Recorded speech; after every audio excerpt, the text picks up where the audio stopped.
There's a particular kind of wind in Africa.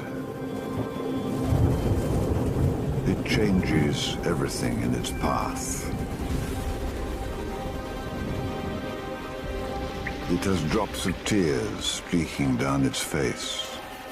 It shapeshifts like an apparition in a storm, confusing, disappearing, causing bewilderment until it does materialize.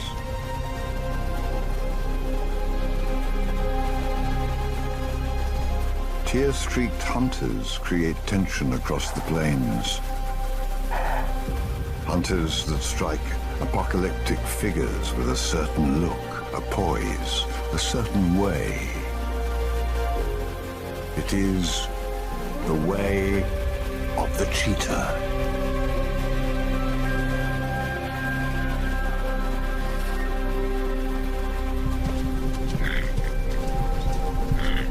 Five male cheetahs stride in. Their way is the way of the wind.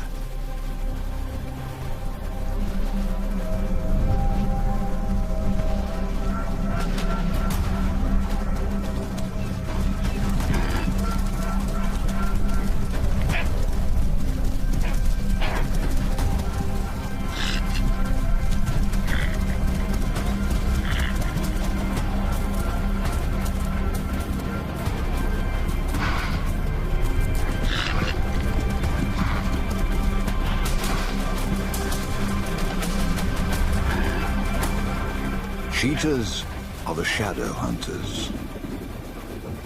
They'll always try to muffle any cries in soft but lethal mouths.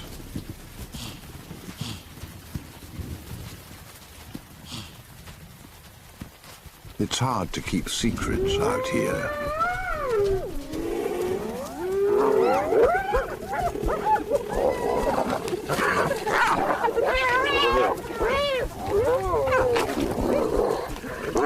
While it's not the way of the cheetah to fight a fight you cannot win, just handing over a kill is always hard. Hyenas are 3 times their weight and quick to turn the delicate eland into a blood spot in time. Wherever these 5 highly efficient males go, their presence ripples through the savannah to everyone up the food chain.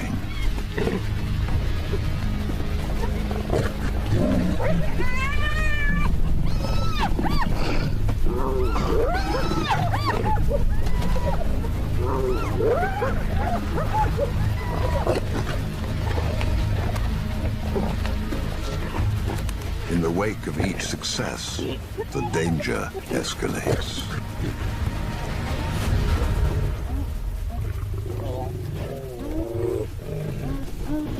It explains so much about cheetahs and how they're different to the mobbing hyenas in their own eternal battles with robust lionesses. Cheetahs just aren't built like that. But this small band of brothers is unique. Their coalition gives them strength in numbers. Their synchrony in all things makes these males extraordinary killers. They can kill and eat fast and move on as perpetual wanderers. They must be careful, though. Even a short, hard rain can quickly cause the rivers to swell. Behind them, the prey has been hunted hard. For cheetahs, there is always tension in the water. They aren't robust or strong swimmers.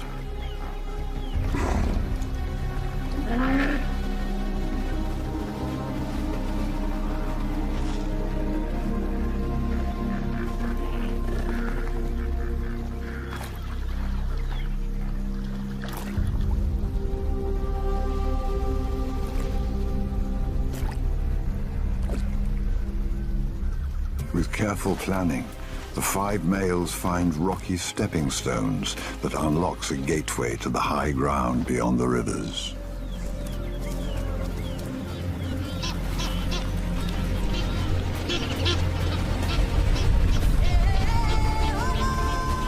Out here, the possibilities are boundless, because this is the Masai Mara, as they look south towards the Serengeti Plains. And each of these new dry plateaus needs a reminder of which cheetahs claim ownership. Cheetah marking posts are quite obvious, and they've saved up enough capacity to make it count.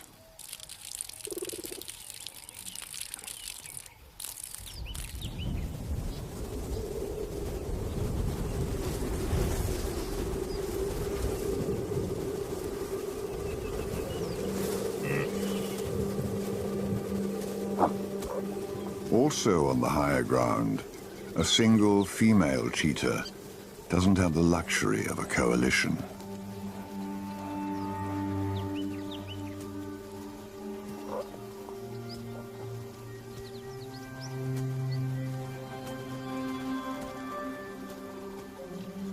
Her name is Imani, meaning faith in Swahili.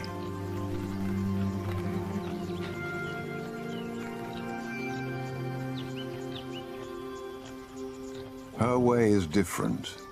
She will only ever be hunting alone. She's more stealthy.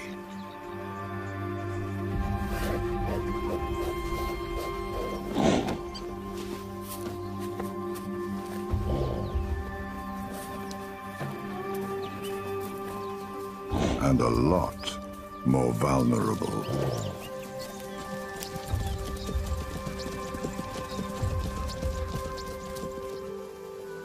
The complexities of being a cheetah vary from one individual to the next. The reason for Imani's risky tactic lies in the dewy grass at dawn.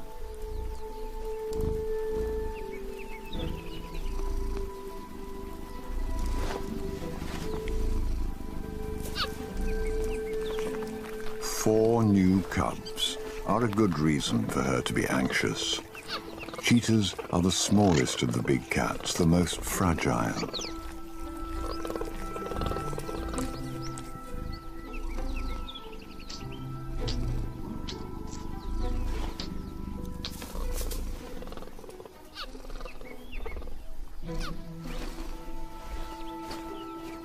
And her cubs trust her instincts implicitly, faithfully.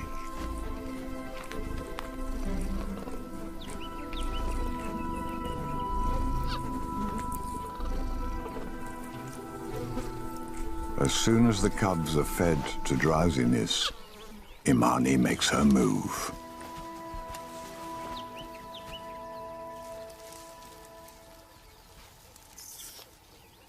The confused cubs, tucked away in thick grass, can only hear what she's up to.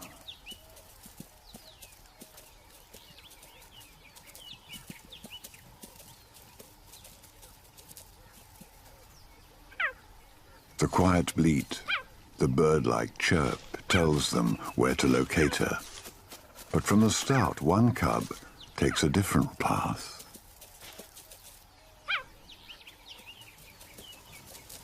It's time to start introducing meat to their diet.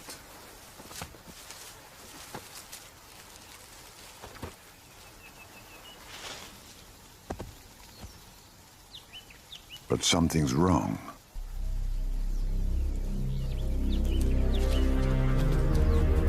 A stranger, an aggressive stranger, a large pregnant female expecting her own cubs very soon.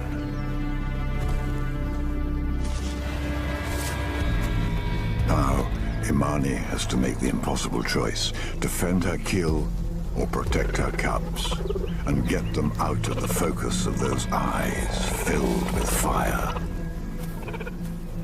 Three of the cubs stand back in fear.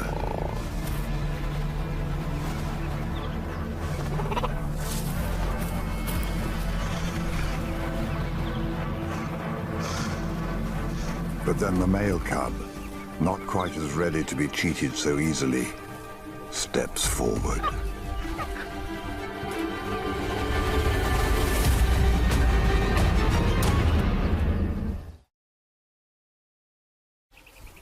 The bold little male is not reading the stranger's body language. Now it's clear.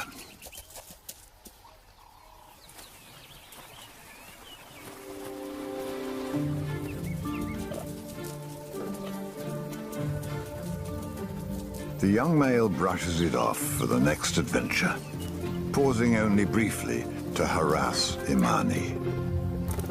Next, he joins in at a slippery tuft to disrupt his siblings' games. To say he's a troublemaker may be too much. They all are. They're almost identical. A reminder that all cheetahs are genetically similar. This has nearly caused their extinction twice in the past.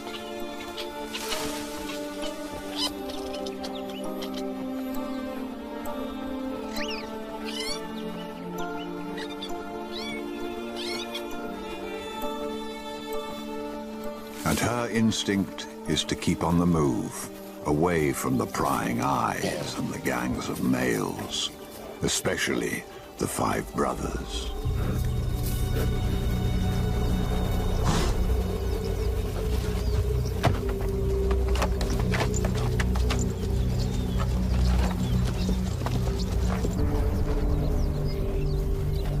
The way of the hunt is to appear from where they least anticipate, and to do it fast.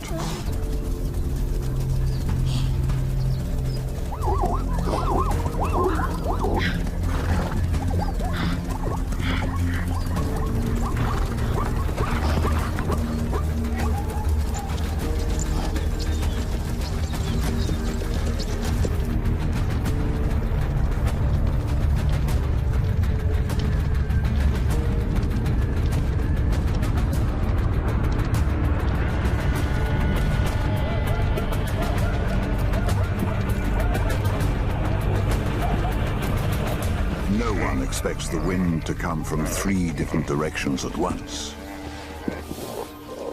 let alone 5.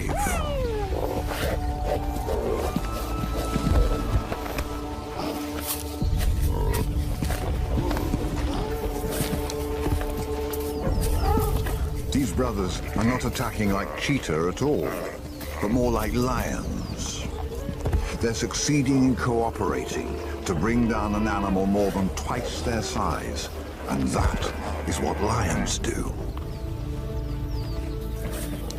Usually, cheetahs are gentle killers, if there are such things, and normally feed peacefully, sharing.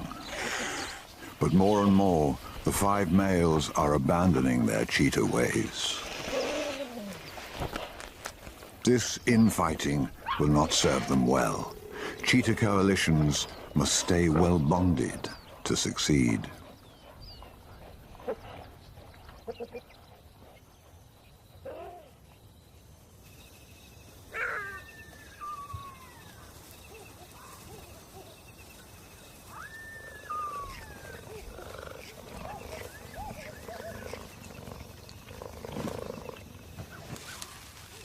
Imani has to be careful now, and keep her cubs well hidden from the ever more emboldened males as they patrol, even through the night. These thermal night vision images reveal just how at ease they are in the dark, while she is tense, moving and hiding constantly.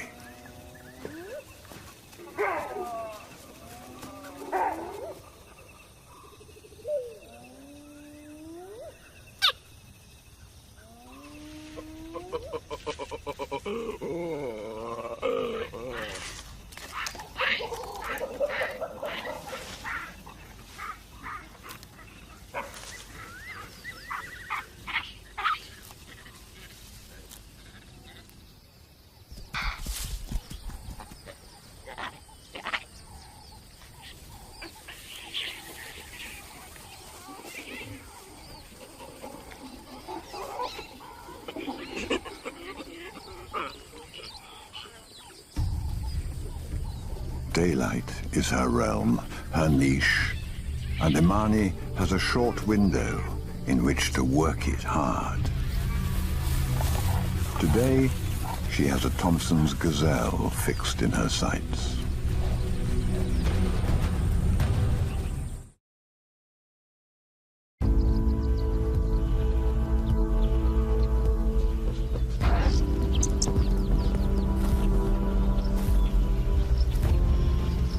Imani, in full flight, is the very picture of elegance.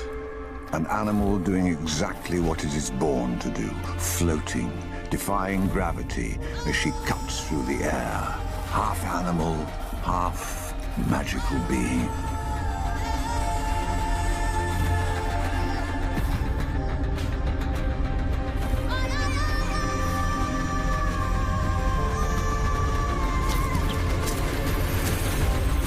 Hunting Thompson's gazelle is a real risk, not just because of the sharp little horns, but because of the attention the hunt might attract.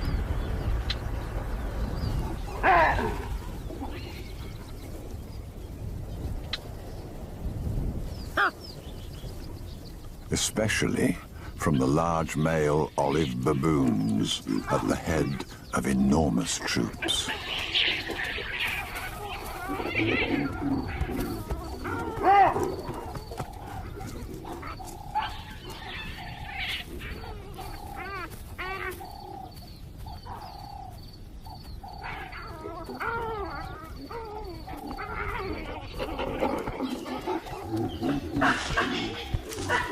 Each male is not much smaller than the cheetah itself, but collectively there is no contest.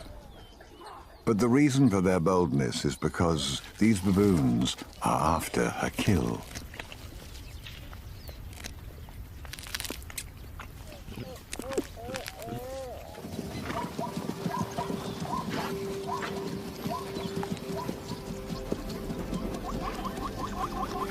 These East African plains dance a dance that unveils many colors and faces in the land of the cheetahs, an ever-changing world that keeps flooding new innocent prey her way. It keeps Imani on her toes.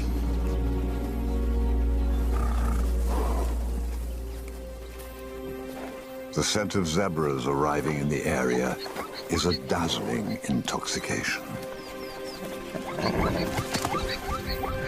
With her cubs tucked away, she takes the hunt to the arriving zebras.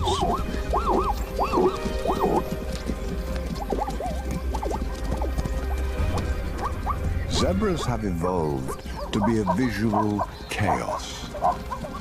And in that chaos, Imani is suddenly not alone. The brothers are alongside her.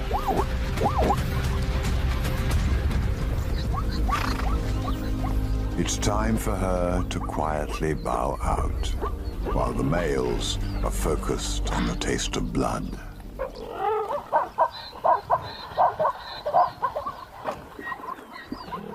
A kill is never secure for cheetahs.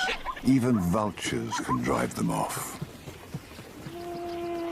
But the males adopt the art of attacking first, the way of physical display. It buys them some time to gobble up as much as possible.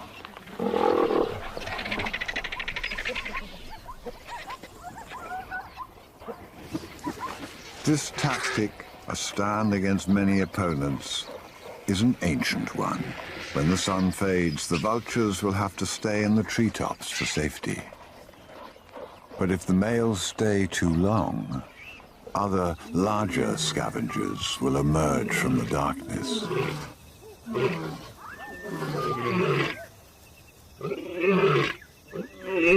Cheetahs are the only big cats in Africa that can't roar. So for the 5 brothers to maintain their boundary markers, they need healthy bladders and some creativity to spray paint their ownership.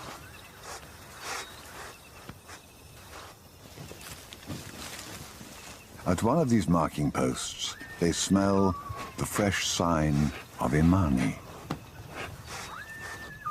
It's probably the first indication of who the extra cheetah in the hunt was.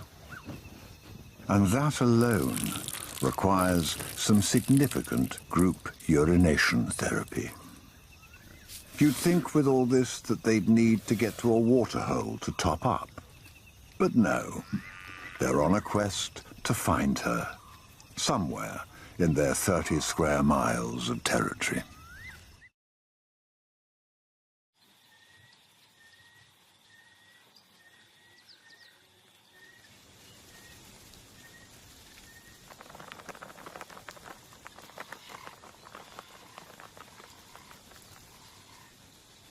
The dawn sharpens the scent of a female, at last.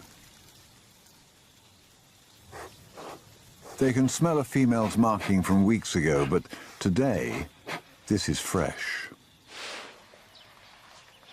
Their problem is that her scent trail has some obstacles.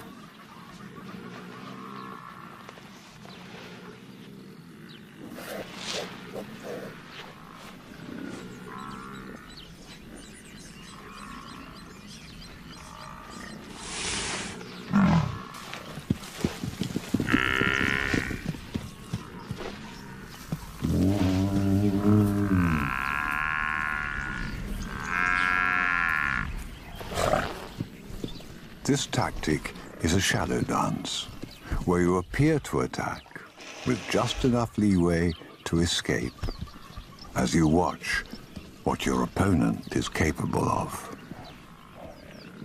With the confidence of a matador, he knows his flight distance and the terrain, vital knowledge for any warrior. This butterfly-like lightness allows all cheetahs that air of superiority.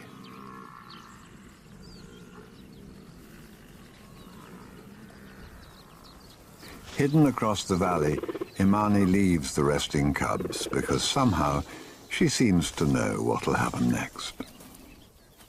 There's a perfect climbing tree up ahead, and she needs to check it out. The shape and height make it irresistible to the cubs. And of course, she's right. It's an absolute scramble. But that cheetah elegance seems to be limited to the plains, not up a tree. Now, the young male starts to distinguish himself in other ways. It's not because of his balance, which he happens to be quite bad at. But somehow, he always seems to land on his feet, just. After each embarrassing episode, he seeks comfort at Imani's side. But today, that may be a big mistake. She's right next to the path being cut by the siafu, ants that can deliver fierce, stinging bites, and he is right in their path.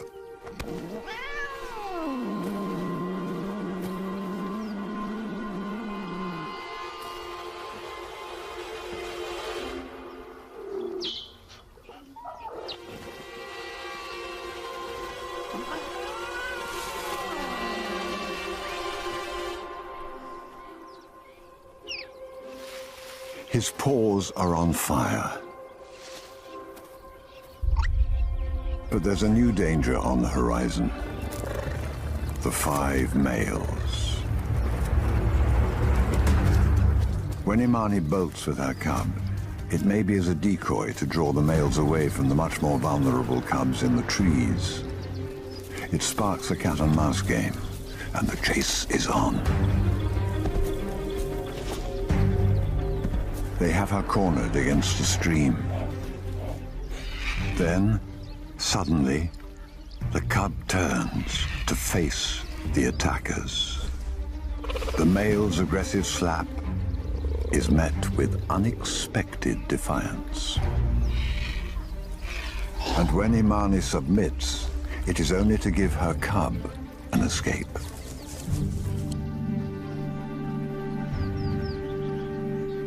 But at the spindly tree, he and the others are witness to a very different side to their mother's character. She's a ball of fury with fangs and razor-sharp claws.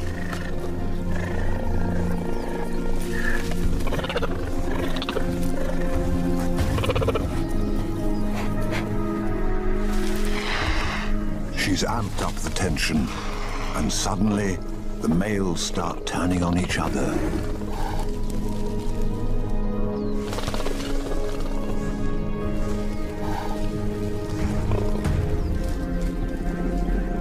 The coalition of 5 brothers collapses, each one now only for himself, and it all erupts into a brawl. Their courtship is in chaos, and that gives Imani the one desperate hope she needs.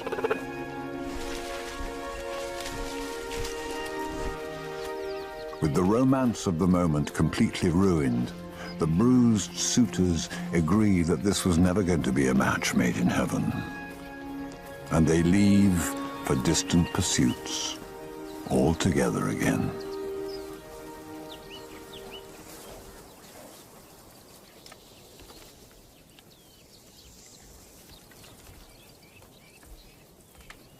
The young male is at it again. He's struggling with some rear-end issues that started off as a backwards descent.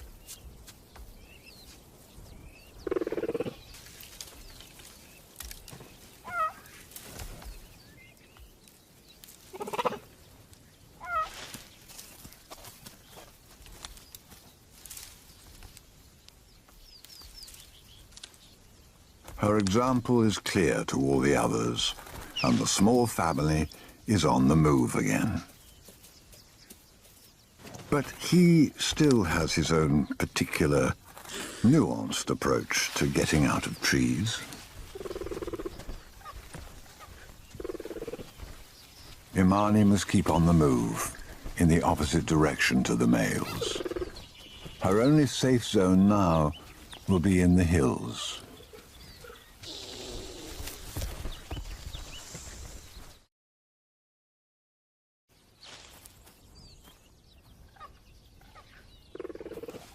The cubs' lives are filled with explosive and energetic play, on and around their loving mother.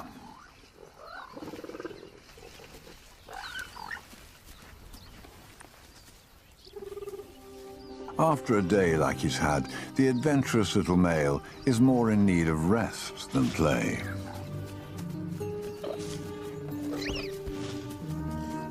For him, a more sedate day, or 2, is just what he wants.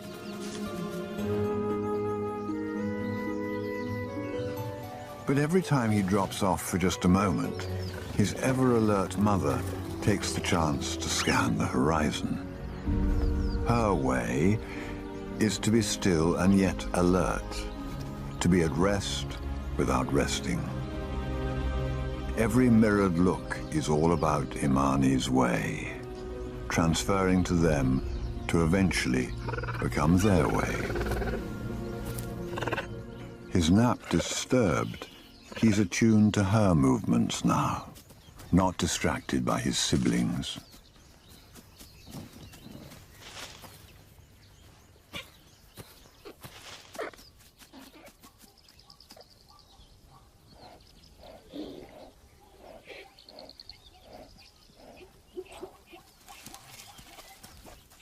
The hunt is on, and he is determined to keep up.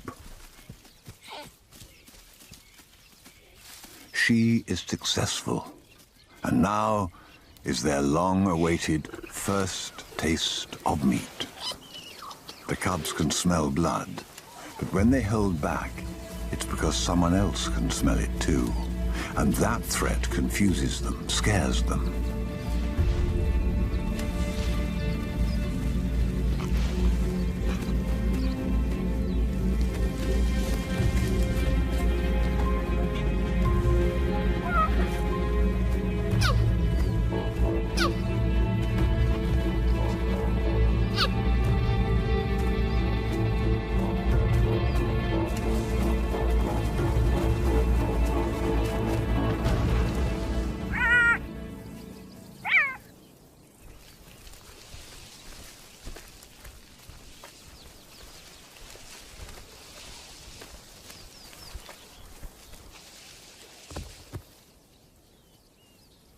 At first, The cubs are unsure what this is all about, what to do with it. And then instinct kicks in. As the first tint of red colors their lips, they transform into innocent killers.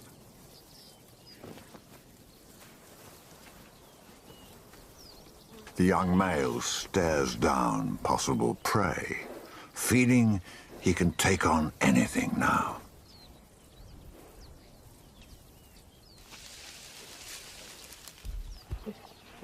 Learning how to eat meat is just part of today's study.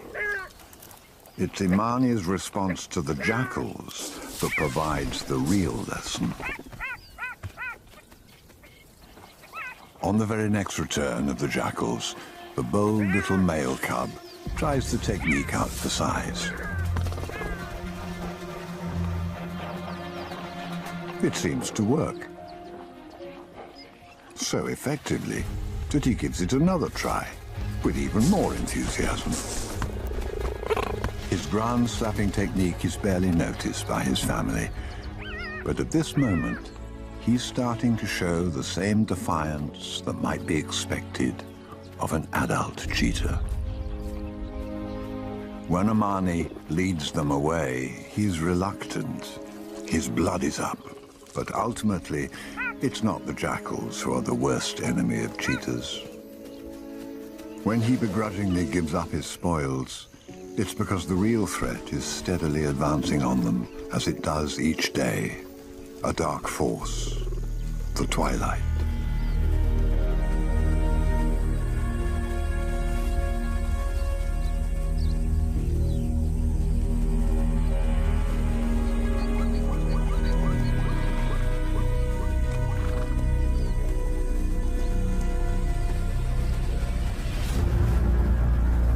It's that bewitching hour for cheetahs,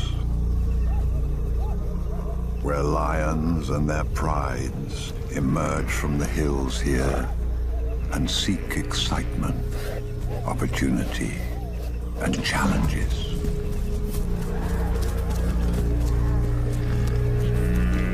These hellish nights just serve to highlight how difficult it is to be a cheetah, with lions to the left, male cheetahs never far behind her, and unknown threats ahead, all with growing cubs at her feet.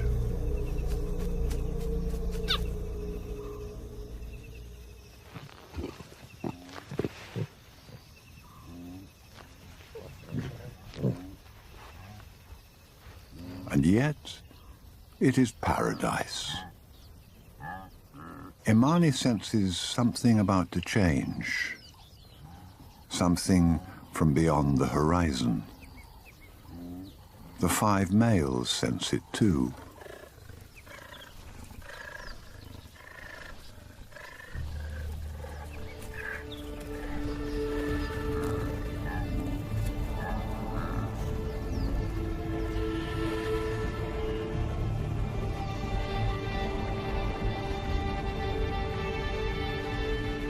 And when they finally materialize, they arrive in huge numbers.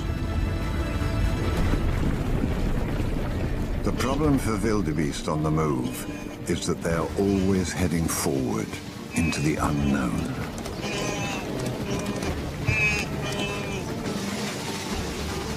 But those who are first to the battlefield and await their opponents are at ease and have the advantage. They are artists of deception, pretending to be benign, walking casually as if what lurks under their skins is not important.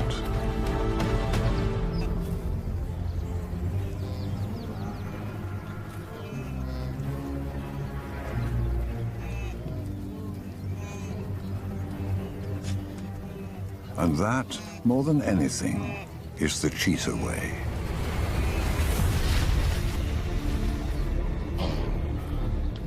Unleashed at 70 miles an hour, this incredible speed leaves no room for mistakes.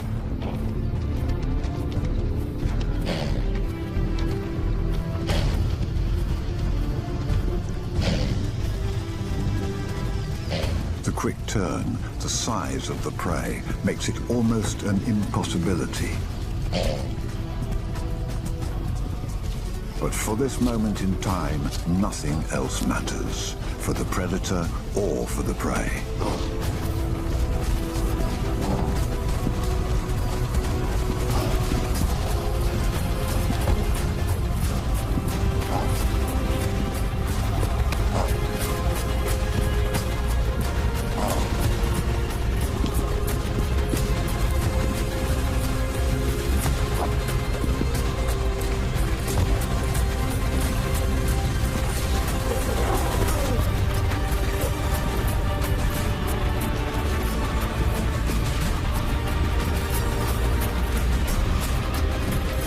And now the brothers are working in unison, collaborating to win this immense battle.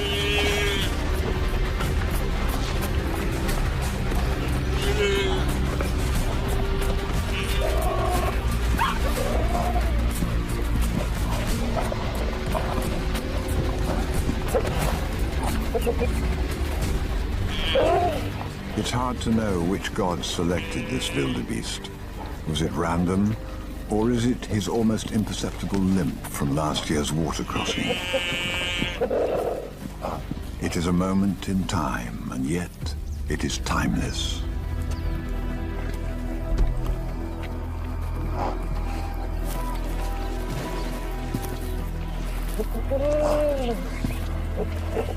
These epic battles for survival are the result of wave after wave of millions of wildebeest that pour into the waiting teeth of the just 7,000 cheetahs left on the planet.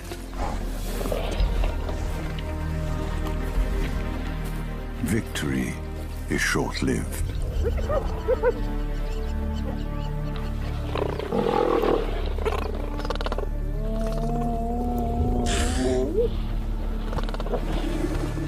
Now, each takes turns in defending their meal, while the other four feed up, before the hyenas can get the true measure of their strength or weakness.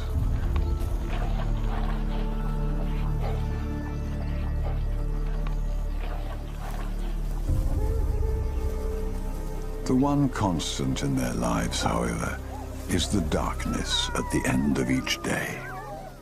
The cheetah's way is usually to yield to that good night and walk towards tomorrow. The question is whether they can keep on outrunning these obstacles day after day.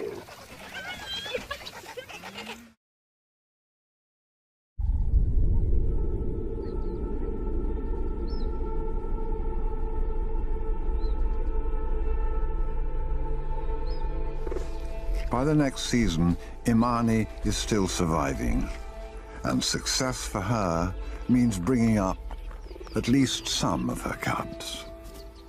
But she's lost one. One of the survivors is the curious young male. As he grows, he becomes even more intrigued by everything that moves. The secretary bird's display of an early summer courtship grabs his interest. To those engaged, it's a subtle and complex dance. But for the cubs, it's an irresistible curiosity. Still timid, they're as inquisitive as all young cats.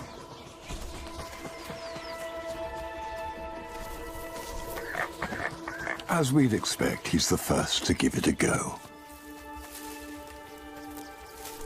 And they're pleased that he's the one willing to make mistakes. It seems the birds and the cheetahs have traded places. He's the first to summit and to see Imani about to spring a hunt.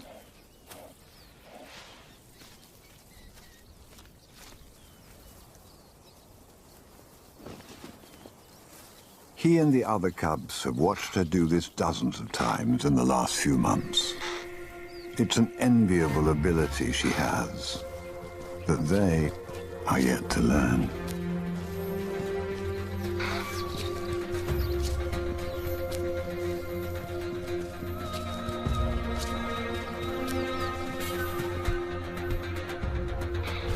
Imani is like liquid amber, perfection they can learn from. But watching can only take them so far. Today, they're eager to take the next steps.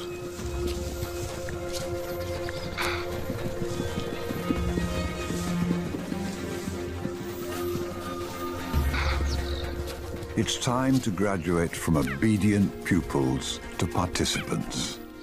And her selection is designed for this perfectly. Live, but small prey. And right here, right now, the young male and his siblings learn their own way, the real way of the cheetahs they will become. Imani watches, but doesn't interfere. This is the single most important thing in the cubs' lives at this stage. If they can't kill to eat, they will simply starve. In time, as they grow, they will face 1,000 obstacles. Genetic bottlenecks aside, where they do thrive, so do lions. And it's those half-grown teenagers with playful energy that Imani must steer her cubs away from. But today, she does just the opposite. She leads them to the lions for a look, but stays just outside of their range. They're playing with fire. The odds of cheetah cubs surviving are less than 10%, and lions play a very large part in that.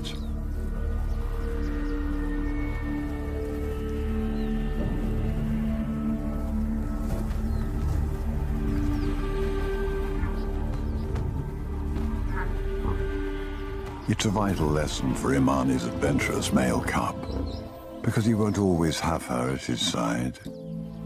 For him, the biggest threat in the future will not be lions, though. As the cubs grow and form new coalitions, they'll need prey to hunt on gracile legs. Tactics that make best use of claws, ready to jab into the ground or propel them at the fastest speeds of any animal on Earth. And to fly like the wind, with a delicacy unrivaled on these plains.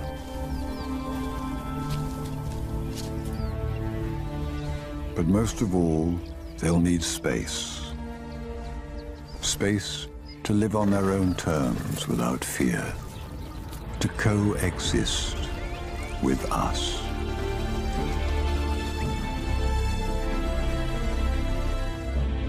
Without that, the young male's future, after he finally leaves his mother to find his own way, will be uncertain. And those dark tears on his face would be our collective tragedy. But that, let us hope, will not be our way.